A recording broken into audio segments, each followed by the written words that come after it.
2011 मसीहा मार्च मास 29 तारिख रे सीआरपी छकरे ऑटो स्टैंड रे गोटे मर्डर होता। सेतेबेले 5 जन आक्यूज आउ जड़े ऑटो ड्राइवर को मर्डर करते। 4 जन से धरा होते से समय आउ जड़े आब्सकंडर थिला जहाँ कि आमे ताकू काली पुरी तालबनिया एरिया आमे ताकू अरेस्ट करिछ। घटना है सेतेबेले सीआरपी छकरे गोटे जो ऑटो स्टैंड थिला सेठी किछि ऑटो ड्राइवर से गोटे संघ करथिले एवं सेमानकर या थिला जे जो माने तांका संघरे शामिल हेबे सेमाने किछि पैसा देबे। जदि अन्य कोनोसी ऑटो सेठू पैसेंजर उठाउथिला तो सेमाने सेटा को विरोध करथिले, ऑब्जेक्शन करथिले एवं ताकू मध्य धमकाउथिले, थ्रेटन करथिले मारिया पे। सेठी कालिया आलियास पूर्णेन्दु सामल बोली जड़े ऑटो ड्राइवर सी से लीडर थिला। सी गोटे लोकल गुंडा सेठिकार जा ना बापी आलियास श्रीधर कुमार नाथ ताकू यूज करुला अन्य ऑटो वाला को धमकेवा। तो बापी किसी पैसा नहीं करी कालिया ठू तो जो माने सेठी स्टैंड रे बिना सेमानकर जो न मिसिकरी बाहर जदि लोक उठाउथिले सीआरपी छकरू तो से ये बापी धमकाउथिला एवं जहाँफल कि सेठी अन्य लोक मैंने साहस कर अन्य ड्राइवर जे उठापी अन्य जो पब्लिक को उठापी।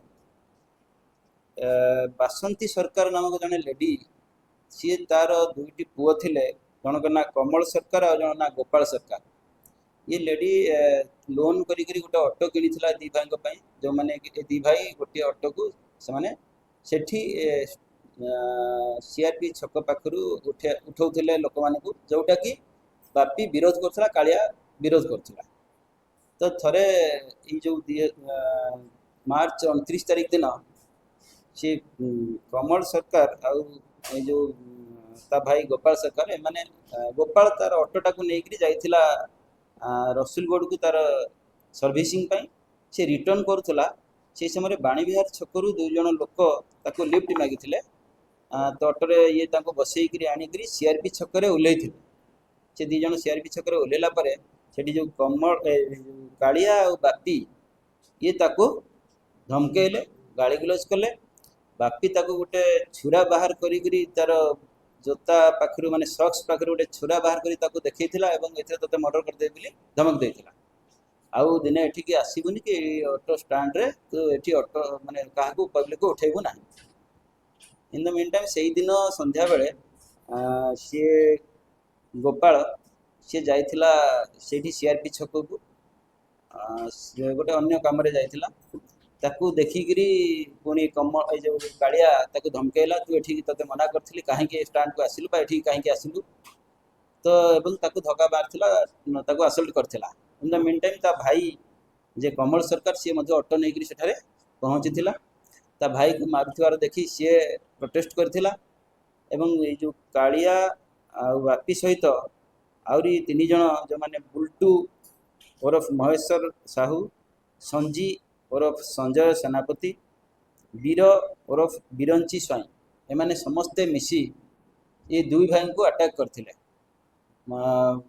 बाड़ी रे पिटी थिले एवं से समय ये जो बापी सी तार से छुरा बाहर करी बापी और बिरंची 2 जन घोषारिक नहीं कमल को एवं छुरा बाहर करी तार छाती रे से स्टाबिंग करथिला जो कि से घटनास्थल ही तार डेथ हो जाइथिला कमल सरकार। तो ये घटना रे इन्वेस्टिगेशन रे पुलिस सेतेबेले समस्त को अरेस्ट करिथिला किंतु बिरंची स्वाई से आब्सकंडर थिला 2011 मसीह ताकू आमे काली तालबनिया जो पूरी तालबनिया एरिया रू ताकू अरेस्ट कराई।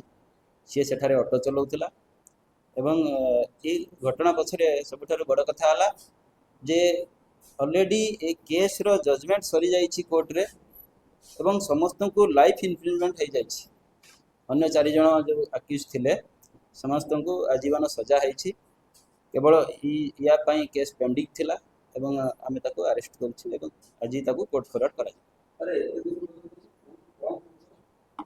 देखो ये वीर आलियास बिरंची स्वाई सी नेहरू बस्ती रे रहउतला ନେହେରୁ ବସ୍ତିରେ ବର୍ତ୍ତମାନ ବି ତାର ମା ଆଉ ଅନ୍ୟମାନେ ଅଛନ୍ତି। ଯେତେବେଳେ ବି ପୋଲିସ ଯାଇଛି, ଯେହେତୁ ୟାର ମାନେ ସେଇ ନେହେରୁ ବସ୍ତି ଖୋଜାଖୋଜି କରିବାକୁ, ସେ ପ୍ରଥମେ ତା ମା ମନା କରିଛି ଯେ ଏମିତିକା ମୋର ପୁଅ କେହି ନାହାନ୍ତି ବା ମୁଁ ଜାଣିନି।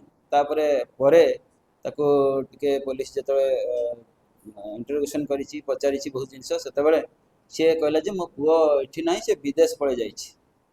ଏବଂ ତାପରେ ସିଏ ଆମେ ଲୋକାଲି ଖବର ନେଲୁ ଏବଂ ଆମର ମୋବାଇଲ ସର୍ଭିଲାନ୍ସ ଦ୍ୱାରା ଆମେ ଜାଣିଲୁ ଯେ ସିଏ ପୁରୀରେ ରହୁଛି, ସେଠି ଅଟୋ ଚଲାଉଛି। ତ ପୋଲିସ କାଲି ଯାଇକରି ପୁରୀରୁ ତାକୁ ଆରେଷ୍ଟ କରିଛନ୍ତି।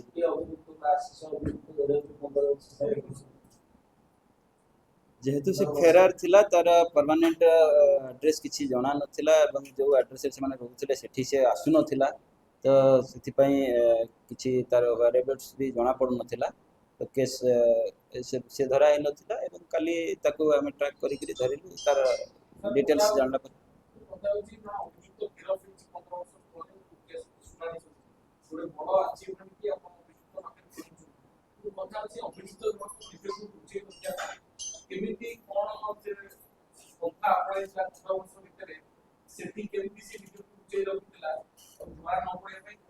ଯେହେତୁ ସେ ଗୋଟେ ଅଟୋ ଚାଳକ ଥିଲା ଏବଂ ଅଟୋ ଚଲାଉଥିଲା ଏଠି, ସେ ମଧ୍ୟ ପୁରୀ ପଳେଇ ଯାଇକି ସେଠି ସିଏ ଅଟୋ ଚଲାଉଥିଲା ଏବଂ ସେଠି ସିଏ ତାଳବଣିଆ ଏରିଆରେ ଘର ଭଡ଼ା ନେଇକି ସେଠି ସିଏ ରହୁଥିଲା। ସିଏ ଆଦୌ ଏଇ ଭୁବନେଶ୍ୱର ଆସୁନଥିଲା। ଯଦି ବି ମାନେ ପୋଲିସ ଯେତେବେଳେ ବି ତାର ଏଠି ଯେଉଁ ନେହେରୁ ବସ୍ତିରେ ରେଡ୍ କରୁଥିଲା ତା ଘରେ, ସେତେବେଳେ କିଛି ଖବର ବି ପାଉନଥିଲା। ତାଙ୍କ ଘର ଲୋକ ବି କିଛି ଖବର ଦଉନଥିଲେ। ଘର ଲୋକ ମନା କରୁଥିଲେ, ଏମିତି ଲୋକ ଆମେ ଜାଣିନୁ ଚିହ୍ନିନୁ, ପ୍ରଥମେ ଆଭଏଡ୍ କରୁଥିଲେ, ମନା କରୁଥିଲେ। ତ ପରେ ଯେତେବେଳେ ପୋଲିସ ଲୋକାଲି ଖବର ନେଇକରି ଜାଣିଲା ଯେ ନାଇଁ ଇଏ ଆକ୍ଚୁଆଲି ତାର ଘର ଲୋକ, ତା ମା ଏମାନେ ସବୁ ଅଛନ୍ତି, ତାଙ୍କୁ ଯେତେବେଳେ ପୋଲିସ ଆଉ ଥରେ ପଚରା ପଚରି କରିଛି, ତ ସେତେବେଳେ ତା ମା ରାଜି ହେଇଛି, ହଁ ସିଏ ମୋର ପୁଅ ଥିଲା, କିନ୍ତୁ ସିଏ ବହୁତ ଦିନ ହେଲା ସିଏ କୁଆଡ଼େ ପଳେଇ ଯାଇଛି ବିଦେଶକୁ, ଆଉ ଆମ ସହିତ ତାର କିଛି କଣ୍ଟାକ୍ଟ ନାହିଁ, ସିଏ କୋଉଠି ରହୁଛି ଆମେ ଜାଣିନୁ। ତ ଯାହାଫଳରେ କି ପୋଲିସ ଟିକେ ପୋଲିସ ପାଖରେ ଅପହଞ୍ଚ ଥିଲା ତାକୁ ଆରେଷ୍ଟ କରିବା। ଏବଂ ଆମେ ଟ୍ରାକ୍ ରଖିଥିଲୁ, ପୋଲିସ ମାନେ ଖବର ନେଉଥିଲା ବିଭିନ୍ନ ପ୍ରକାର ମୋବାଇଲ ଟ୍ରାକ୍ଠୁ ଆରମ୍ଭ କରି ଲୋକାଲ ସୋର୍ସ ଏଇସବୁ ଜିନିଷ ୟୁଟିଲାଇଜ୍ କରୁଥିଲେ, ଯାହାଫଳରେ କି ଆମେ ସେଇଟା ସକ୍ସେସ୍ ହେଲୁ। ଏତେ ଦିନ ପରେ ତ ତାକୁ ଫାଇନାଲି ଆମେ ଆରେଷ୍ଟ କଲୁ। ନାଇଁ, ଯେହେତୁ ସେ ନେମ୍ଡ ଆକ୍ୟୁଜ୍ ଥିଲା, ତାର ନାଁରେ ମାନେ ଏଫଆଇଆର ହେଇଥିଲା, ତ ସେଥିରେ ଆଉ ସେ କନଫେସ୍ କଲା ଯେ ମୁଁ ସେଥିରେ ଇନଭଲ୍ଭ ଥିଲି। ନା, ଏମାନଙ୍କ ନାଁରେ ଆଗରୁ କୌଣସି କେସ୍ ନଥିଲା।